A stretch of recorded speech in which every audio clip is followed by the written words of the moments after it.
All right, dude. Okay, cool. Okay, all right. All right, you guys, we are live. Dynasty Mirror Search for Uhuru on this Sunday. This beautiful Sunday morning. Let's get some more people in the chat room. We have Grandmaster Amenkrahh all the way from Mombasa, Kenya. I know it's hot out there too, right? That's good weather today, man. It's good weather. Man, it's freezing out here in Atlanta. Freezing. Yeah, man, I don't understand. You know, some people, you know, they enjoy the different seasons. Me, I could care less about the different seasons. I want heat. You see, brother, that's one of the things that I wanted to tell you about Africa again. They're always fixated about the weather. Right. And you've been here and you've seen the weather here. Uh-huh.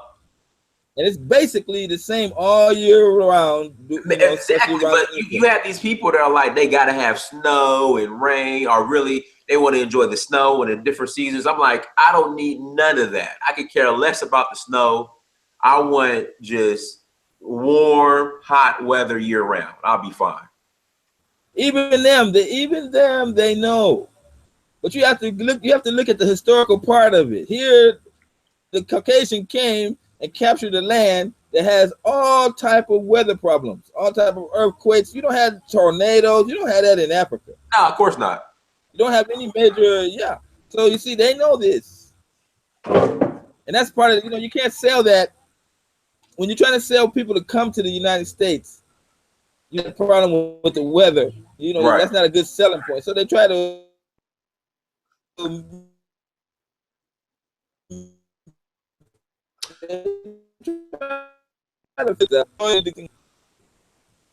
yeah, because I mean, and the thing is, a lot of times when Africans, in fact, majority of times when Africans move here to America, they move to the coldest places. I'm like, how do you guys, like, they're in Massachusetts and New Hampshire and Iowa, and I'm like, how can you guys function, come from that beautiful weather in Africa to the coldest places here in America? I just don't get it. A lot of Africans today, modern Africans, believe that has money, and that the black people are the ones you don't want to be around. Right. So you see, they go on the maps, they see some places where there's lots of white people, and then they use that as a target. It's not relatively known. Even when you notice, even when they come to America, they don't go to the black community. Uh-huh. You're correct. You're right. Hold on one second, Grandmaster. Just wanted to bring this around here. Okay, go ahead. Sorry about that. Okay. I guess I can get up too if I need to. Huh? Nah, you good. I had to grab something. Yeah, if you have to get up and take a bathroom break, that's no problem. No problem. Hollywood, yeah, you know, I'm on Fox TV. No way, but we can get up and walk around. Yeah. That's no problem. I just wanted to grab my little space heater. It's right here. So I'm good to go now. All right, people. So today's topic, all right, we're going to be discussing moving to Africa can solve all of Black America's problems. Now, you have a lot of people that, you know, tell Black people who are considering making the move to Africa, it'll be stupid to do it. And a lot of times their reasoning is because the government suck and that, I guess, white supremacy rules all over this planet. So it's going to be no different in Africa than it is going to be, your situation is going to be here in America. You know, let's start right there, Grandmaster. What are your thoughts on that? That reason to deter Black Americans to moving to Africa. So you have that, and then you have since we're descendants of slaves and slaves built America, this is your home because your ancestors built this. How do you feel about that? Okay, I get these questions all the time. I mean, these reasons all the time, and none of them hold water. The fact of the matter is, blacks have been sophisticatedly brainwashed by the westernized system. It started in Britain, it started in England, using propaganda to manipulate the people to stay in Britain. The people in Britain wanted to leave Britain, and so they had to The government devised a way to make it look like the rest of the world was bad. Britain was the safest place.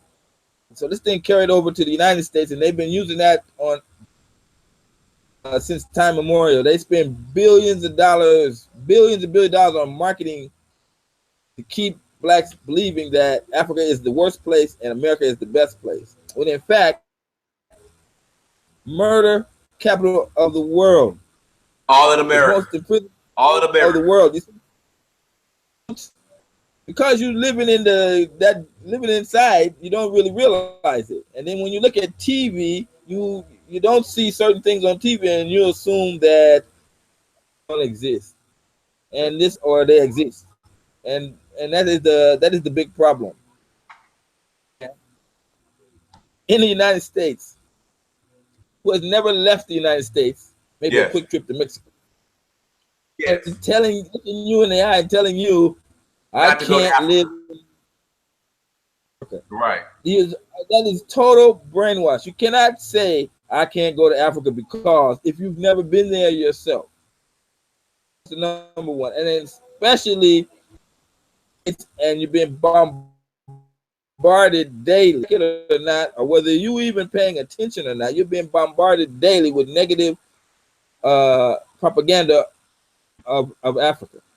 Let me ask you this, Grandmaster. So you brought up something. A lot of black people, okay, will get upset on how, we'll say, the news, CNN, Fox News, how they stereotype black people here in America, how they criminalize black people in America, how they stereotype the black family here in America. But whatever CNN and Fox News says about Africa, they will take it and run with it and use it as an excuse not to go to Africa or not to deal with Africans. Why is that? How they will get so defensive and go on the defense when these news outlets stereotype people, black people here in America, but they will support these same news outlets when they when they stereotype Africans. I'm gonna tell you that they know. They know, you people there, you know that you in a bad place. Psyche, they know they're in the wrong place. And blacks probably less than that now. And in Africa, there's over almost 1 billion people. Take away 500,000, that's 500,000 compared to 20 million. And if you look at the men, maybe 10 million. You're a small minority in America. You're a very tiny minority in the black psyche of the world as a whole. And to be, because the media, the way it focuses itself, it makes you think like you blacks in America are the ones who are everything. You're leading the charge. You're not leading anything. You don't own anything there, and you know this. The way the brain works is to try to make you bombarded by this propaganda. The way the brain works is try to make you find reasons. The brain constantly works on something until it can understand it. And those people that jump up with emotions about Africa, oh, you see how bad Africa is, they're only using that psychological part of their brain to try to enough reason Africa. And I'm telling you, there's no black person's problem in the United States by moving from the United States and moving to modern Africa. But modern Africa. And then, and I can say that in modern Africa, there are not very many places yet, but it's expanding and expanding every day. And new cities are coming up. In America, decent black person that is hardworking and can make it, decided to make a plan, 2-year plan, 5-year plan, and adjust himself to come to Africa. 95% of his problems that he had will disappear from being in the United States. Mm-hmm. Now, you brought up something as far as black people not owning anything. One thing I noticed about Africans versus black Americans, when I was in Africa, no matter how poor somebody might be, they, for the most part, owned their land and owned their house. It was passed down by their great grandfather. They had ownership. Here in America, I don't know what it is with the civil rights generation, but they're not passing down shit. Is there a misconception that Black Americans have this $1 trillion spending power and Africans are poor? Like, do you think that's a stereotype or misconception? Can you wait, my kids? Yeah, no, my kids. No, you're talking about generational wealth. Correct. I noticed that Africans, even though they might be poor, there's a lot of generational wealth. Even though I'm not saying in our eyes, like the houses that are passed down, but are beautiful, big, beautiful houses. But it's something versus here in America, Black Americans, our families, grandparents, parents aren't passing us down shit. So let's discuss generational wealth in terms of Africa versus Black America. And let me talk about that because I was telling you about modern Africa. Right. Watching a lot of the pictures that you were sending from West Africa, from your travels there. And I wanted to say that, there's places like, I think if you've been to Johannesburg. Yeah, of course. Mm-hmm. Or if you've been to Nigeria, there are places in Nigeria and South Africa and in Kenya and other African countries that resemble what we have in the United States. Right. I mean, they got track housing, like the suburbs there, things that are there. But they really are they're shown on TV. African is growing in number and size. And this is going to continue by the economists. The Economist magazine said that this growth in Africa is going to last at least 50 years. That means they can't see the end of it. Right. I've been to 6 African countries and see everything, and then let alone try to understand it. But here in Kenya, what you have is migration. Okay. And you have a migration of the rural African into the cities. And when he comes here, he has nothing. Place that's like a slum. And if you notice that many of the slums in Africa, the majority of all slums are right close to walking distance to rich areas in Africa. Yes. Out work, they find work, and then they start working. Then they build themselves up to get a job. They get a job. They move out of the slums to a small apartment. Then they go on. They find a really decent job. Right. They get married. They have a family, and all the time they keep connections with their family. Those that are successful and move up to middle class status and help their cousins pay for their cousins' schooling or their younger brothers and sisters. And this is a process that is not done in the United States. Blacks do not help blacks, and this is the mentality. I don't think it's going to change. And as far as that mentality goes, it's detrimental to trying to a new place when you try to do everything on your own. It would be a lot smoother, but we as blacks, I found that we black men, we're very independent. Right. To go to Africa and not tell most of our family members that we're going to go. We just wake up and then you're on Facebook showing yourself in Africa, and that. But black men, they think that's cool. They feel more safer when they can keep the cards close to their chest and let people not know what they're doing. And it's very difficult for us to go out and ask another brother for support or give another brother a compliment doing and ask them to get, to help them as Black Americans. And that's a problem. Here's another one. So again, in America, many Black Americans will tell you how, again, they're tired of how Black people are being stereotyped here in America. They hate racism. But then again, when it's time to travel to Africa, if they have disposable income, they still would much rather go to Europe and then claim that there's no racism in Europe and that Europeans don't stereotype Black people. But then the Africans and the black people in Europe would tell them that we're being stereotyped and that there's racism here in Europe. What are your thoughts on that? How people who just, again, with disposable income will, even though they claim that there's racism, black people are being stereotyped in America, you know, but they still would not go to Africa or travel to Africa because of the same people who are stereotyping us here in America. They believe everything they say about Africans. They're scared. They're scared. A brother that's working middle class, he gets a vacation check. He don't want to be responsible, go to Africa and find out that he's been lied to in America. He don't want to come there and then think that, things that he's responsible now to own up to being African American. He got all them white and Caucasian bosses at the job. But your white boss goes, you're gonna come back from Africa and tell your white boss I've been in Africa? There's no way they can come there. They can't do that. Because those people that have those type of jobs, they usually have that. They have a nice niche in where they have some whites or some prominent blacks supporting them in the United States.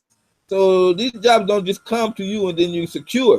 Today you have to fight for a position, and if you get a position that makes money up at the higher end, dealing with non-black people. So when you're dealing with them, they don't want to see nothing about Africa coming from the people that they're trusting with their money, and their businesses. Better for him to go to Europe, where he can get goodie points when he comes back, saying, "Yeah, I went to France, I went to Europe," and his co-workers can say, "Yeah, even me, I want to go to the Hamptons and blah blah blah." You see, he has to fit in. They're scared that if they go to Africa, that's going to affect their ability to make money. And then there's the other part of a group that is totally already brainwashed and said they have decided in their mind that they're going to be anti-African. And so therefore, it's like a snub in black people's face when they get a chance to travel, and then they travel outside of the African continent. They're just scared and they're fearful for what the consequences would happen if they took a trip to Africa like that. Because whites are going to identify Africa with the Malcolm X type people, and that it can affect them. So that's why they don't come. That's just a simple reason. It's just fear, and it's true. It's rightfully so that they should fear. And that when they come here and see that black people are running things, black people are running the military. There's no whites in the military. There's no whites running the major corporations in the government. It's all run by blacks. So all those stereotypes would be dead, and then they would have to go back to the United States and bow down to people that they know and never going to let them sit at the same table with them level, and eat as equals. Whereas in Africa, with their mental skills, they could do so. So this is the reason why you see brothers, they'll be glad to fly over to Europe so they can come back and say, I didn't go to Africa.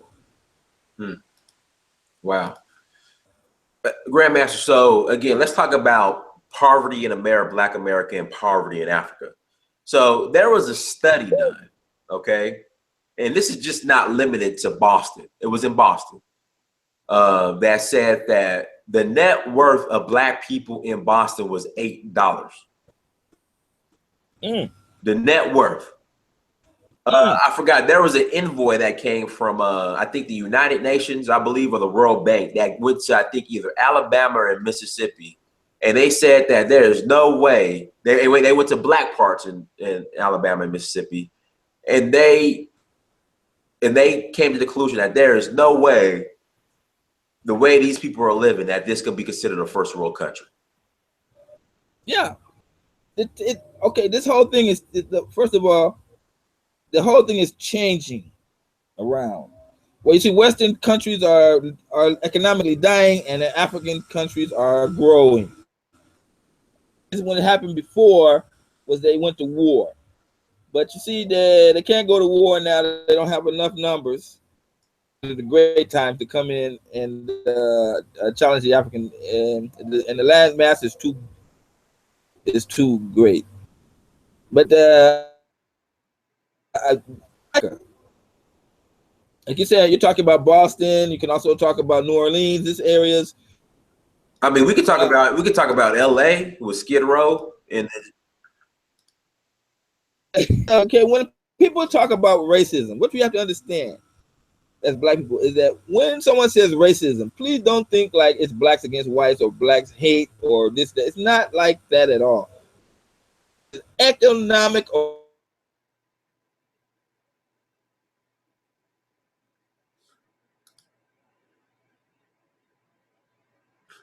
dang, I think we.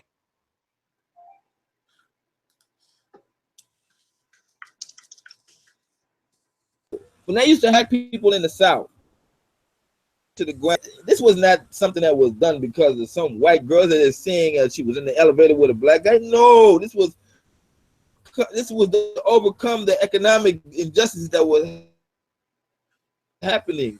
They saw the economically ahead of them. Blacks were about to get oil deals with foreign countries in that region.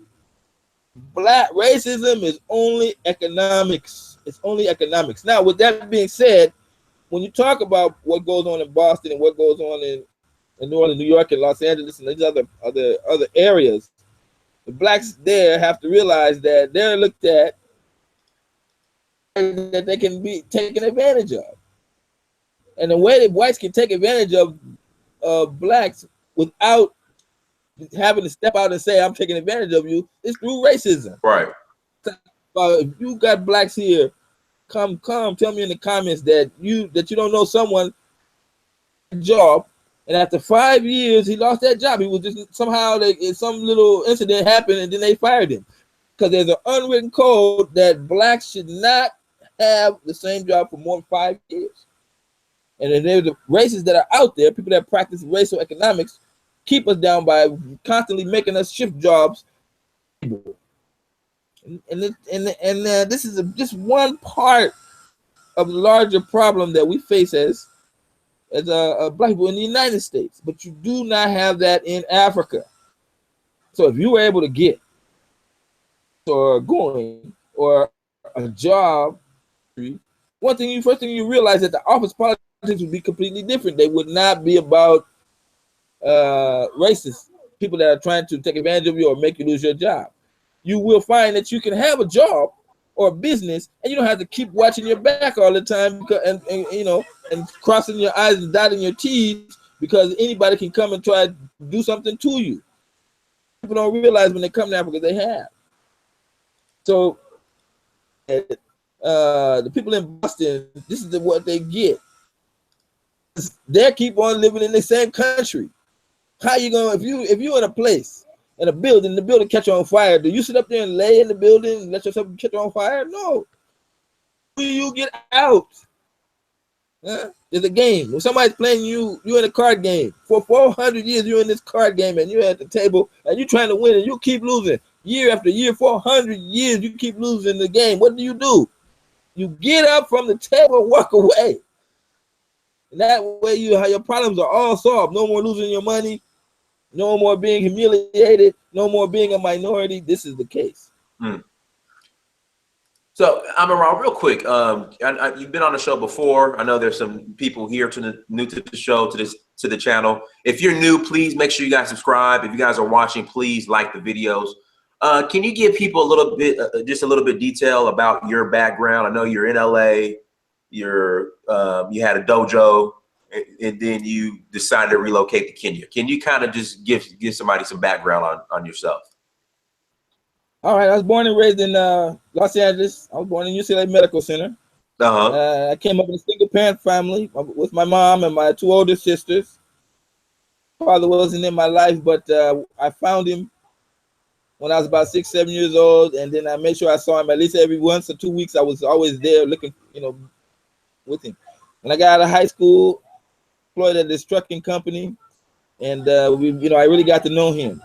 So on my block, when I grew up in the 1960s, on my block, I was the only one out of all my friends. I was the only one that was in a single parent family, and they always made me feel like I had to really prove myself. So that thing stuck with me. I found I had a talent for running. I found I had a talent for I majored in track and field in high school. When I got out, you know, I still of high school, I still had this energy in me. Around that, later on, Bruce Lee came out with Enter the Dragon, and then I started loving martial arts.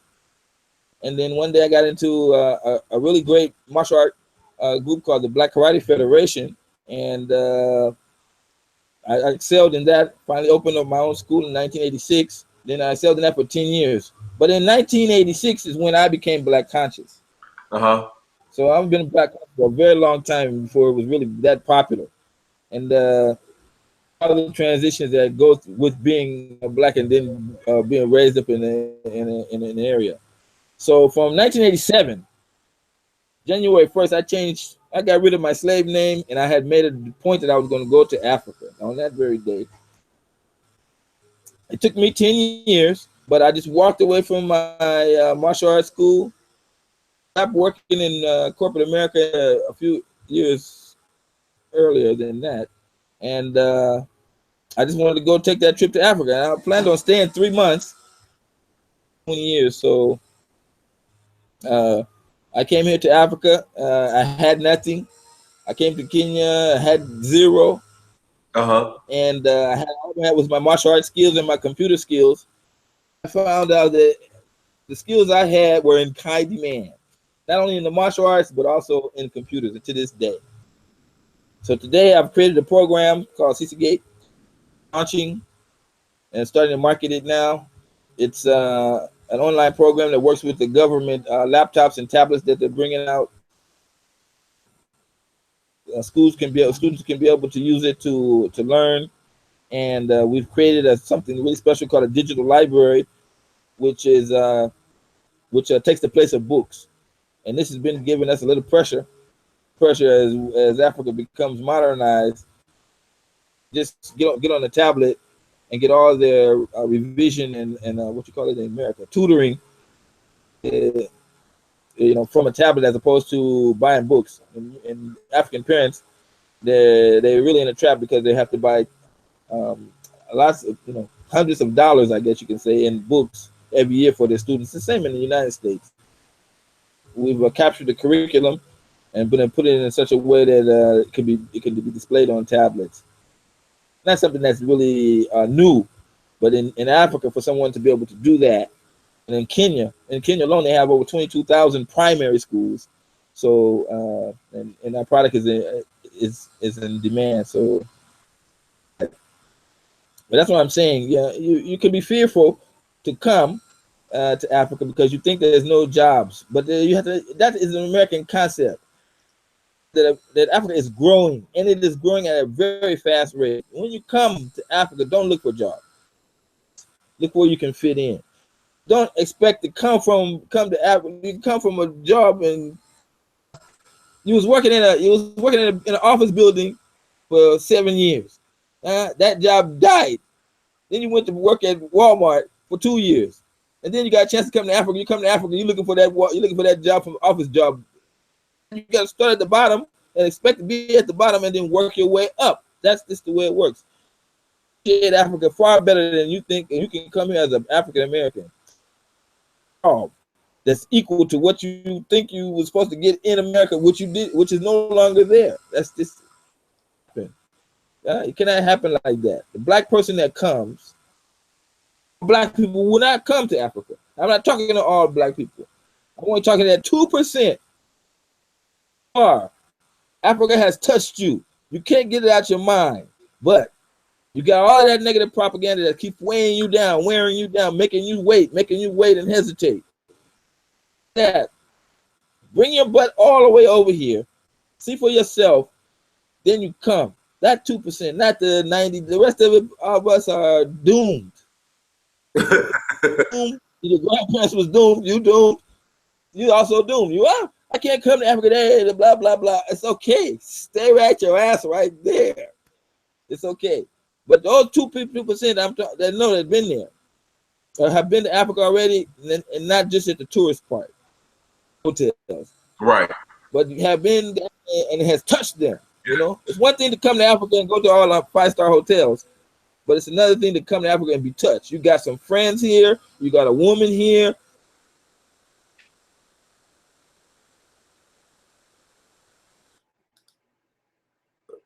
We had lost you, brother. Grandmaster. Press 1 if you can hear Grandmaster. Keeping you every day. You got some place you can feel comfortable. You there too. Yeah, went in and out for a second, Grandmaster, but you're back now. So let's get specific. What name some issues or problems that could be solved if one were to move to Africa that they might be facing here in America? Okay, let me see. Racism, job discrimination, credit, debt, rape, economic oppression, race issues, segregate. Let me see. Minority status. Yeah, you won't be a minority anymore. Police brutality. Oh, gayism. I invented that word. You can use it. Gayism. It just puts everything in perspective when it comes to gay. Just court system, racial profiling, child support laws, school privatization, racist employers, gayism on TV and the movies, terrible. Miseducation of the black man, that's another one. This I started. Can I let me stop there? I could go on. And if you just left the United States, biggest fear, the biggest fear in the United States, blacks leaving in mass numbers. Because whether you believe it or not, and it's true, the government still sees you as money, walking away as a whole group. So they're gonna mistreat you up to the point where you're gonna leave, and then you're gonna find them the whole thing turn around, and they're gonna tell you they want you to stay. But the end game is to use you as much as possible without having to pay for your worth. We have built this country, but we were slaves. It doesn't count. You can't say blacks built the White House and then turn around and say you can live there. No, right. You were slaves when you built. You don't get to own it.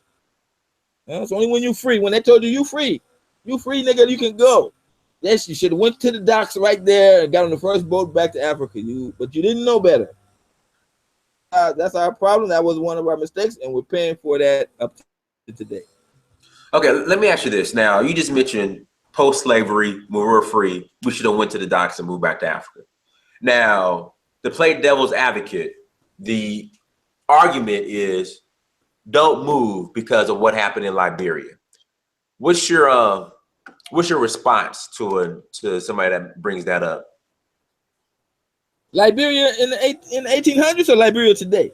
In the 1800s with free black slaves. That's such a fake news thing. I think you was talking about that. Yeah. I really want to talk about that one. Go ahead. Anyway, black and George Washington. Brother, let me cut you off real quick, because from what I gathered, the first blacks that relocated to Liberia post-slavery were mulattoes and white people. That's what I'm saying. George Washington and Adams and John Adams, all these guys that had these kids. When slavery was over, what can you do really with them? So yeah, they put them on a boat. How much history on that I've seen, and I have to be fair. I have not really researched it deeply inside of it, but you can't take a large group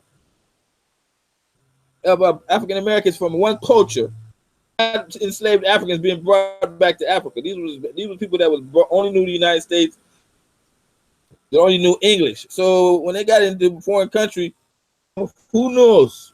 Unless we were there to see what challenges they had to face, we don't know.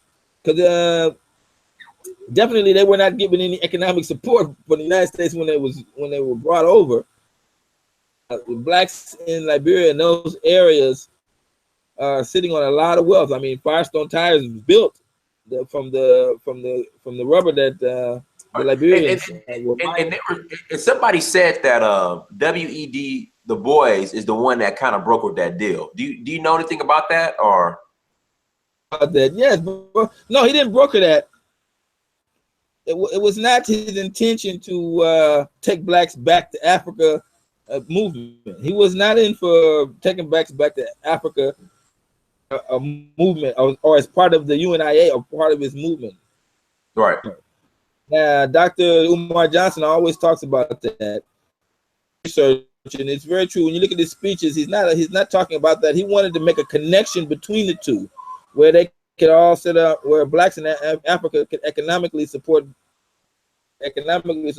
blacks in Africa, because they were still under the impression that Africans were in the jungleized there. Right. But Garvey had a plan, but unfortunately, the FBI and the American government put in spies, and even the captain of his boats that he bought were spies for the government. Right. You cannot win in that economic game. People, I mean, the FBI, CIA, the whole government can just decide to shift towards stopping whatever black group movement that comes up. The greatest fear of white people is that blacks leaving in mass. If you start going around in too many passports, they're gonna raise the price of the passports. If you're gonna try to travel over to Mexico, they're gonna make it until you have a passport to get to Mexico. They're gonna build a wall not to keep Mexicans out, but to keep you in. His greatest fear, and anybody can challenge me in the comments. I'll be glad to go with you. Fear of white America is that blacks are leaving. Now you have people that come up and say, "Go back to Africa, Negro, nigga. You go back to Africa." That's nonsense. That's just one person talking. But there ain't no group of whites that you ever seen come together as a majority group and say, "Let's start sending these jobs. They can be relocated to Africa." You're not gonna see that. They're gonna keep on telling you that Africa is starving and dying, and governments are unstable and blah blah blah to keep you here. Most unstable government. This is where people are dying of hunger. This is where people are being crushed by credit debt, bad child support laws. What government gets involved in family? And the only to do that is because they're running out of money and they keep finding out ways to come up with money. I was hearing that Jerry Brown, Jerry Brown, the governor of Jerry Brown, the governor of California, is now I was told that the California government is now they have squeezed all the money out of the poor with the practices, and now they're going after the middle class and doing shifting of housing zones. To, I mean, I got that. California is ground zero. Yeah, I got the hell out there. If you think that it's about anything but economics, you're making a mistake. And the greatest economic ability you have as a black American is in your children. And you should not let your children be raised in the United States. They should be brought to the United States because we have so much access to knowledge, and then brought to an African country and taught to be opportunities, not jobs. All your little friends and you so-called friends in America, I don't know why black people talk about my friends and my family. We're so detached from family and friends now. It's pathetic. I mean, it's a sad case. Family members are not speaking to each other for decades. But you don't have that. You don't so much have that. You have it in Africa, but you don't have it so much in Africa today. Because the African mentality has the African peace of mind than what the African Americans have. So yeah, our children to, if you're not going to come to Africa, send your children to be educated in Africa. The education in Africa is far better than and I tell people this. Africans are probably the brightest people because they talk about this brain drain in Africa. And I'm like, look, Africans are some of the most brightest people I've ever met. You guys speak more than one language, usually 3. And the schools are great. Ain't no playing around in the schools. No fucking around in the schools. You'll get your ass whooped in these schools. I work in a primary school, what you would call a public primary school right here. And I have witnessed the head teacher, weapon pow, boom, pow. So they don't joke. And the education is much more thorough in the United States. Although the curriculum is still a bit westernized, right? They're moving away from that now. The Africans are moving away from that and getting the books in that are dealing more with African culture. School subject is social studies. And I have seen a real good shift in the social studies where they have all the textbooks don't have any white people. They're all done with Africans now. Mm-hmm. So these things are changing. Mm-hmm. Mm-hmm. I appreciate that, Ia. Thank you so much. Thank you. Let's see here. So, oh, somebody wanted to know how is it in Mombasa? I forgot to ask that question.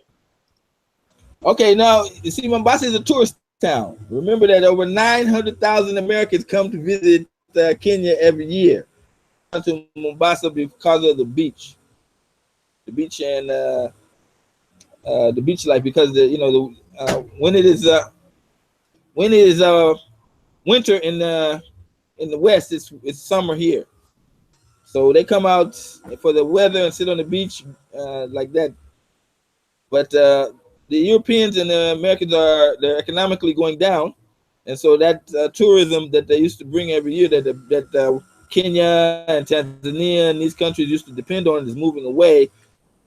Hotels being filled with middle class that are coming for vacation Mm-hmm. from other parts of the country. Right. But Mombasa is a wonderful place. For 6 years, I came to Mombasa for a visit at the end of 6 years, and then I was like, man, this is like California, and Right. I've been here ever since. Yeah, you know the beach at California. People talk about the beach at California. Beach, I'm gonna cut you off real quick. The beaches in California were so overrated. Number one, the water's cold as shit. cold as shit. No, number two is I mean, except when you go to more, I guess that would be north towards Malibu. Like the beaches are clean. The beaches are so overrated in California. So overrated. People haven't been to the beach until they go to Zanzibar, Mombasa. Those are beaches. Exactly. It's always warm. The sand is not burning your feet. Right. You see, it's not all. It's natural beauty, and I used to go snorkeling early in the morning at the beach. Head underwater and see through my mask is just as clear as the if it wasn't seawater, you could almost look like you could drink it. Yeah, this is I should put that on the list. Okay, I should also put that on the list of why they should come to Africa. Well, go ahead. What on the list? The beaches? Yes, yeah. So when you were asking me the question about how is Mombasa, Mombasa is for people that like the beach weather. You know, I was born in California, so that type of weather. And then when I come to Mombasa, we have it all year round. It doesn't get like 60 degrees below here. Can you imagine the houses in Mombasa don't have glass on the windows? Yeah, they just have they have the little shutters. Because it's like that. I think it's like that in Zanzibar too. They just had the little shutters that open up. Because the weather is so wonderful. Yeah, you don't have extra problems here. So and then now, so those people that are from New York and from the South, deep South, those sides, can they just listen and say there is nothing like weather issues? You come here and the weather is the same. I don't own a coat. I should buy one because sometimes when I go to Nairobi in the July, cold when you come down that mountain for about until the sun comes up, because usually we come early in the morning and it can be cold then. That's the worst of it. But in Mombasa, no, it's totally wonderful all year round. So All right, we got I always got some how can I put it? Deniers are just people always on my chat. And one is Quezalocoatl, if I even said that right, who I think low key is always trolling, but he wants to know, or this is his comment, Amenkrahh, and I'm gonna go ahead and share it with you. bring them. If someone tells you moving to Africa will solve all your problems, when you know this man is either a scammer or an idiot. Now, hold on, Amenkrahh. Let's start off with the scammer accusation. Are you asking people for money to move to Africa? Like, how is this a scam? Go ahead. Okay, no, I'm not asking. I'm not asking black people for money at all. All right. So that's one thing. Okay, I can understand where the guy may be coming from, but he has to realize that he's looking for things. Looking for things. He would clearly say those problems with the United States, not all your problems. Your problem when you can't save money, that's probably gonna stay with you no matter where you go. Women, then you're gonna have that same problem even worse when you come to Africa. Huh? Right. So I'm not saying moving to Africa and solve all your problems earlier that it will solve. You got gays running around in America, and people are saying it's at academic proportions in many places. And okay, I'm 60 years old, so I know a time when there was nothing like gay. You wouldn't find it on TV. Damn sure wouldn't see people walking around in San Francisco holding hands and doing like that in the black community. Right. But you see, you have that problem, and so I'm old enough to realize that problem is not something that is normal. That came recently with propaganda on movies and TV. So you saw when you come to Africa, because even the Kenyan Constitution points out that it's illegal, and many countries, African countries, will not tolerate that. But you don't see it. I'm not saying it's not there. 2 or 3, 4 or 5 people. It is in the United States, definitely not so. So these are the problems that you will resolve. You got your children, job, you've been fired, you had problems with economic racism, and then you want to raise your children and then put them out in the same society. The economists are telling you that this next generation is going to be worse off than the generation before it for the first time in American history. Thinking, huh? If you see that Africa is the next best place, make a plan to move your child to.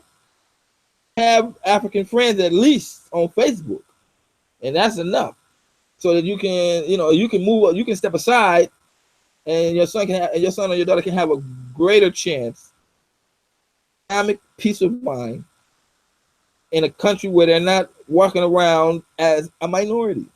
This doesn't make any sense to me. That's what I'm saying. It doesn't make any sense to me, and that is why I'm speaking out. It doesn't make any, and I'm waiting. You can have all the dollars you want. Let them come. I'll be on the comment section. Call me, and then we can discuss it. But I've been doing this since I was on Facebook since 2010. I haven't found one person that has made me realize that I'm making a mistake by saying Africa is better than the United States for African Americans at this time.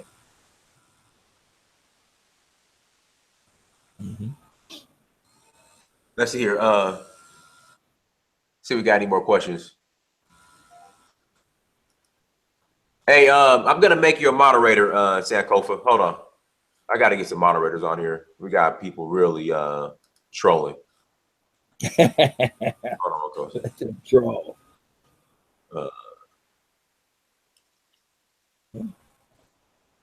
Fear, that's why. Hold on 1 second. Sankofa, you still there? Situation, and then they just feel like that's the case. Yeah, I got some people on here trolling. Appreciate it, Eritrean dude.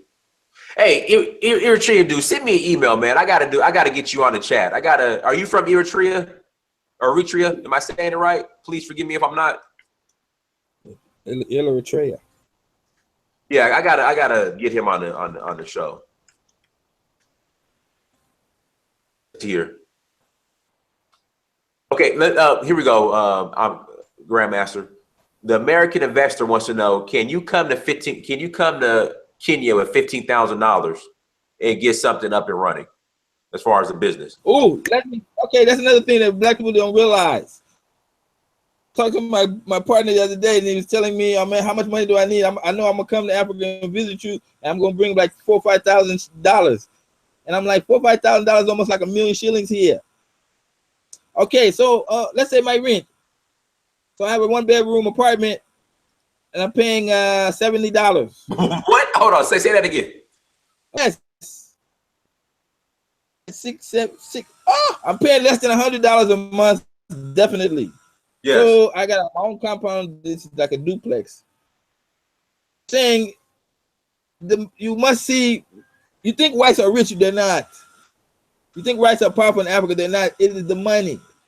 Like the money to make the exchange rate like that, so they can come here and Africans run after them. But it's only because their money is so powerful here, and the pound and the euro. But if you come as an black person from the United States, you get the same benefits from that money. So if you wanted a nice apartment, come with $200 a month, you'll find it. If you wanted to deal with let me see, eating the finest foods, very cheap and inexpensive here. Have cause you gotta wash your own clothes. I think you gotta wash your own clothes. Yeah. I mean, Cook your own food. okay, let me ask you this, because my friends who are doing okay in Africa, they all have maids. Like, how much is a maid per month? Like, wash your clothes, cook, clean. You see, the issue. Let me show you about Africa because people. Let's go a little bit deeper. A house help and boarding school as the major education level cuts down on girls being in the streets drastically. Because when you're in boarding school, nowhere gets nothing like getting pregnant. If you're down and out, your family was murdered, or your family was not murdered, but your family was killed, or your family died off, or you come from a broken family, whatever, then and you find yourself on the street, you can always get a job as a house help. So this is something that really works in Africa. Doesn't go for it, and for obvious reasons. And I can see that because when I first had a house girl as a Black American, I was like, no, don't work or don't, because I was against slavery. You know what I'm saying? Right. You feel like, that's in me. But I come to realize that, wait, and my mentality has changed. The same way before I had employees and now I have employees, and the way I treat them.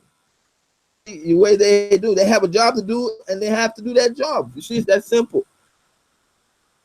A lot of us are not exposed to that in the United States, so it is wrong. But I'm telling you, it is very right. In fact, we should be doing that in the United States, as opposed to, but it's never going to happen because that's part of the propaganda, as opposed to the current system that they have now. But if blacks are doing it, you just may not see it. You got blacks that are living with other people and they've been taking care of people's kids, somebody, while the other one goes out and works. Right. So you have small kids, you get to go out and work. Your cousin or your friend is going to stay home and watch your kids for you, as opposed to you hiring a babysitter or preschool. Preschools are not here in Kenya because that's another job of your house help, is to watch over the small babies while you go out and work. Right. It's a great system. It works. And that's just one example. So let me ask you this then, Rahh. If that's the case, a lot of Africans who relocate to America would tell people like you, people like me, that we're crazy and that there's no opportunity in Africa. That's why they came to America. What would be your response to that, or rebuttal? Okay, trying not to laugh at them. Okay. Like you go to Dr. Claude Anderson. Anderson, Google him, please, if you haven't. I'm sure you have. Powernomics. I'm very familiar with him. Powernomics. Yes, he's clearly showing you that blacks have gone nowhere.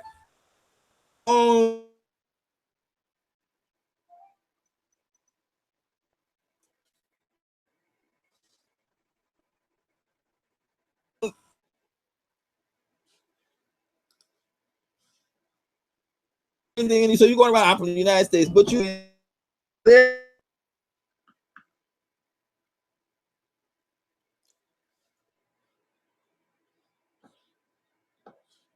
Brother, you going? I was gonna say, brother, you're going in and out. Hello? Yeah, I was saying you're going in and out. You might have to Okay. Hello? repeat. Yeah, you're fine now. You might have to repeat what you just said about Dr. Cloud Anderson. About Dr. Hello? Yeah, Can you hear me? go ahead. Yeah, go ahead. I was saying about Dr. Cloud Anderson. Yeah, you own that. Blacks don't own anything in the United States, so it's nothing like you thumping your chest out. Visitors that come here, they start walking around like they Black Americans, like they somebody special, and I'll try to tell them that you ain't special. It's his own country. You don't have anything, not even a part of the country that you come from. And they Africans know this. They know blacks don't have money. So it's not a matter you thinking you coming from somewhere, you're trying to fool people, you're only fooling yourself. Right. The being in America is the African is better off. Nothing like that is the case, man. There's nothing like that in the case. Okay. Sure, brother. We're gonna go ahead and let's see if we got any more questions in the chat room. Ask a couple more questions. And then we'll go ahead and close out, and I'll let you Migo, that's a dumbass question. I'm not answering that. I'm not answering that. Ask the dumb question. So he's dumb. Okay, I mean, if you say so. A lot of people are just trolling, but he wants to know how to. You really want me to ask this question? Yeah, ask me the dumb. How do y'all wash your clothes over there? Okay, they wash by hand. There's no thing like washing machines. Right. You have that's what your house help is for, and they do a better job than the washing machine. We have sunlight, so the clothes hang and dry on the line within a few hours. Not like in the why you have washers and dryers because of the weather problem in the United States. Right. Next dumb question. It's okay. Okay. We're gonna get two more questions. Let's see here. Bill Gates, I appreciate that, family. Okay, here we go. Will black women marry? What kind of stupid question is that? Will black women marry? Huh? American, do you mean will African women? Is that what you mean? I'm here. I'm guessing he meant what will African marry? Well, you're married to an African woman. I'm wrong. Will African women marry a black American guy? Okay, I'm married to an African woman will marry any man that is economically viable, and it doesn't matter what country from there. African women will, if you're a dickhead, you probably won't go far. So I had a few failed relationships here, and so many failed relationships in the U.S. and it was only because of the people. One of the things they don't tell us about in the Afro-American society, because of all of the information that is put out in the media for women have to tend to want to change their lifestyle. One minute they want to be a housewife, and the next minute they want to be and it doesn't fit their lifestyle. They'll try to change their lifestyle, and men also. So it's no different here, except that women know that traditionally they're supposed to be married and get a man. So the relationships are a bit more stable here. And if you ask me, my small opinion is that if you're a black conscious man in the United States, a woman that is not a black conscious, you're just gonna have a bad problem. If you have a relationship issues in the United States and you know you're a good man and you're black conscious and you know where you want to go, come to Africa. There's no shortage of beautiful African women that can take you. Now, for African women, African American women coming for African men, it is a bit different because the African man is very traditional thing from the African woman, and many Black American women that are westernized, that's against them because they still tripping off the Caucasian ladies women's lib movement. Lib movement is here. So I'm not saying women are being oppressed in Africa. That's lies. Right. Lies. I already did a show on that. Yeah, the Kenyan government has a mandate to say that there have to be so many women in parliament. African women have not been able to fill that quota. They got they're supposed to be 25% of the parliament. Women to be, I mean, enough women to fill those positions. So, and it's not that the women are not aggressive to get that position. It's that they're happy with their traditional role as females. Them going there. All right, last question, and this is actually a pretty decent. This is actually a good question. Would someone make it in Africa with no trade skills? Okay, yeah, okay. You see, I'm saying you should not come to Africa looking for jobs. You should come looking for opportunity. Have any skills, you won't make it in America. You won't make it anywhere. You don't have any skills. He was being specific as far as trade skills. So I guess trade skill is more blue collar, like electrician, carpenter. You won't make. No, like you won't. If you're an electrician, you're going to be outclassed by African electricians. If you're a plumber, you're going to be out. These type of service positions are brought by the first people that come to Kenya. I mean, come to the urban areas from the rural areas. My daughter's outside crying. These are the issues that and no one and they're letting her cry like that on purpose so that I could come. But we're almost done. So no, that won't work. You have to look for opportunities. Now, if you got plumbing skills, then you need to get management skills, because there are a lot of knowledge from the United States that will work in Kenya. You guys using the old tools, and it won't work. But it's the same as in my field in computers. People here are behind what's going on in the United States. So if you have a computer mind in the United States, you brought it here, you're gonna find yourself always available for work. There's always gonna be work for you. But as far as hand working jobs with your hands, you'll be struggling if you can get a job that way. Okay. All right, cool, man. Yeah, brother. I mean, amenkrahh, thank you so much for coming on, man. You're such a great source for just knowledge and jewels. And that's why that's what this channel is about, is getting people the correct information, because there's so much misinformation online in regards to just Africa in general. So that's why brothers like you have. I want to thank you too, brother Omar, for allowing me to come on, man. I really appreciate what you're doing.